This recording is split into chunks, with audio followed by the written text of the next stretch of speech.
So a rhythmic success story.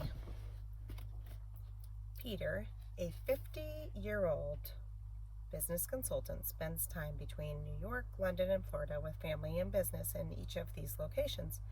Peter leads a lifestyle that includes periods of intense travel and work interspersed with downtime that can last for several months. His reasons for seeing me were chronic bloating after his meals and weight gain around the midsection, carbohydrate craving, and fatigue. Peter's a self-motivated man, so he's always exploring different ways to fix his symptoms: supplements, colon cleansing programs, low-calorie diets, fruit-only breakfast, and so on. He found success with all of these approaches, but inevitably fell back into weight gain, fatigue, and bloating. He was tired of bouncing back and forth. He couldn't understand why everything initially worked, yet ultimately failed. And he was tired of feeling tired. When I asked Peter about his diet, an interesting picture emerged. Breakfast was erratic. He either ate or he didn't. If he did, breakfast was a croissant and coffee. Lunch went the same way. Sometimes he ate it, sometimes he skipped it. He usually had a coffee if he missed lunch, and he might have had a salad later on in the afternoon, or he would have some cheese or a candy bar. When he did eat lunch, it was a turkey sandwich or pasta. He usually felt irritable and low mood in the afternoon, mid-afternoon, and then he was ravenous by 6 o'clock. He'd have a huge dinner, and he would go to bed feeling full and bloated. Remarkably, even when Peter wasn't working for weeks at a time, he still followed this erratic schedule, even though he had plenty of space in his day to plan his meals. Most nutritionists or doctors would see some fairly predictable strategies: low-calorie meal planning for weight loss, allergy testing or GI test for bloating, and prescribing a long list of supplements or drugs for fatigue and depression. Indeed, Peter had been subjected to all of these and more, and they were all sensible, well-chosen approaches, but nothing stuck. That's because Peter's core metabolic issue was never addressed. That issue was simply this: Peter had no rhythm. He hadn't found a way to consistently and thoughtfully nourish himself.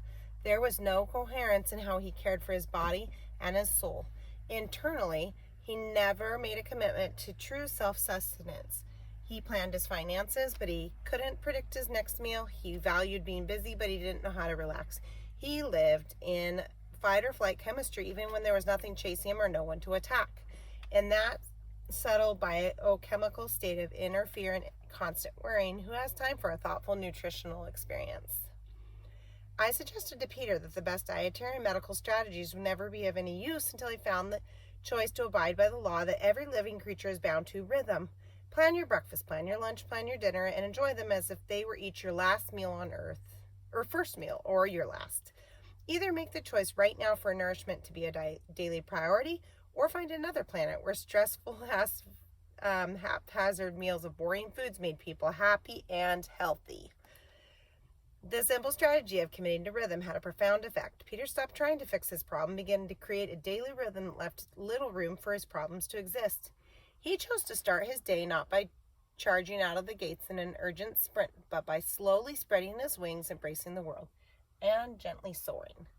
In other words, he created time to sit and eat a breakfast he enjoyed. He paid attention to his hunger, to his mid-morning snack, to his hunger in mid-morning to see whether he needed a snack. He planned a celebrational lunch whenever he could. He brought food to work in case he needed a quality snack, and by the time he came to dinner, it was no longer a desperation meal in which all his tension had to be resolved and all of his unfulfilled food desires had to be met. Dinner became a relaxed experience of light eating he looked forward to.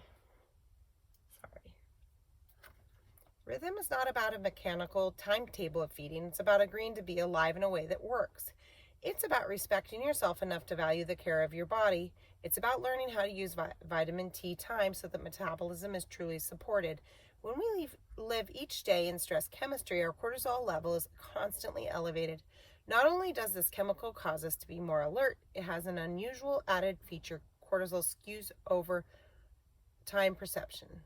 In other words, it has the pharmacological effect of making us feel as if we're behind schedule and time is running out.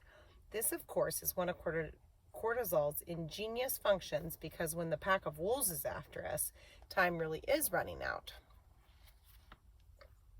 But when we self-generate this chemical day after day after day out of failing to relax, breathe, and be aware. We function as if the wolves are always there. The key rhythm that Peter changed was an internal one, something found deep within that goes beyond the realm of nutrition and pills and meal planning. Peter accessed a quiet, secure place inside himself. Even though he was still the same guy with the same life, a part of him had finally stopped running. For so many years, Peter had an abundance of friends, family, and comforts, but he hadn't fully learned to appreciate them. By slowing down and choosing life, Peter's world transformed. His digestive problems subsided within a few weeks, and he had no more bloating or tiredness after meals. He was also happier about who he was, and within 5 months, he lost 20 pounds. Fortunately, though, Peter's problems didn't totally disappear, because every time he slipped back into a frenzied, fearful, or rhythmic lifestyle, his symptoms quickly returned. His digestive symptom became a barometer that alerted him when he was falling off the wagon and into his old patterns of self-neglect. Peter didn't have a perfect relationship with health and weight, but he now had an authentic one. Endless summer. A final way we can work with rhythm to help transform weight and well-being is to change the eating habits that put us into pre-hibernation metabolism. Here's what I mean. Our distant ancestors evolved an exquisite mechanism to take advantage of the abundance of food in the summer and the lack in the winter. They stayed up for the long daylight hours, loaded up on all the sweet fruits and berries they could find, and stored those foodstuffs as fat.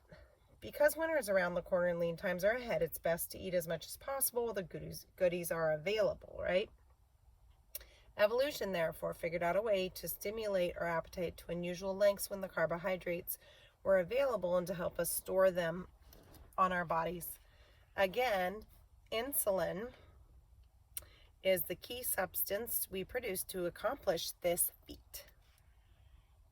Normally, insulin helps send carbohydrates in the form of sugar into our cells to provide us with energy.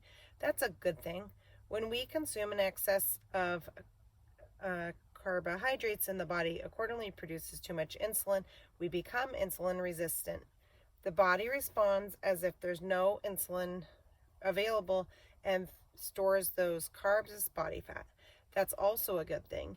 You wouldn't want to keep sending sugar into the cells as you ate excessive amounts. Your cells would explode. So as we evolved over eons of time, the chemistry of the body became radically different in the summertime as we prepared for colder months. The availability of carbohydrate foods stimulated our hearty desire to consume them even more. By the time winter came, we'd be well padded with body fat. We'd also have excess water weight from a high carbohydrate diet, and our cholesterol level would be high because the body also turns carbohydrates into cholesterol to serve as an energy source and to plug up leaks in the cardiovascular system. Blood sugar level would be quite high. A diabetic state, sugar in the blood literally functions as an antifreeze for the cold months. If you tasted the antifreeze in your car, by the way, it would taste sweet. We can observe this physiologic pattern in hibernating mammals.